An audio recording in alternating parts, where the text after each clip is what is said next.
কিরে বোন জামাইলি আইলি কি মনে করিয়া?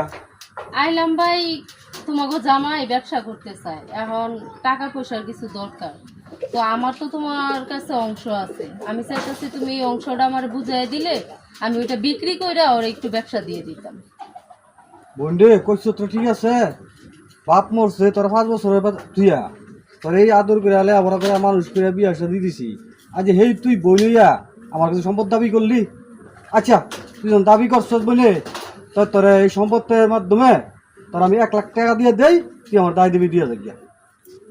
কি কোন বড় ভাই, 1 লাখ টাকা মানে ফার্স্ট ডিসিম জায়গা পাই আমি আপনার থেকে অংশী। তো এর মধ্যে যদি মানে 1 লাখ টাকা ডিসিম হয় তো আমি 5 লাখ টাকা পাইতেছি। তো 1 লাখ টাকা আপনি আমার কোন হিসাবে দিতেছেন ভাই?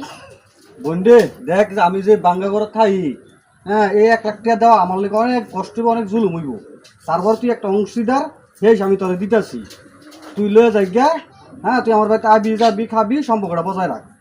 দেখেন ভাই, আওয়া যাওয়া সম্পর্ক বজায় এটা কোনো বিষয় না।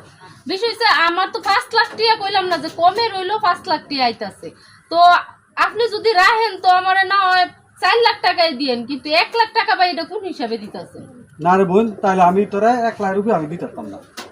তাইলে ভাই আপনি আমার অংশী বুঝাই দেন, আমি অন্য কোথাও বিক্রি করে দিব। না আমি অংশ টংশ বুঝাই পারতাম না, তুই কার লয়ে বিল হয়ে গা।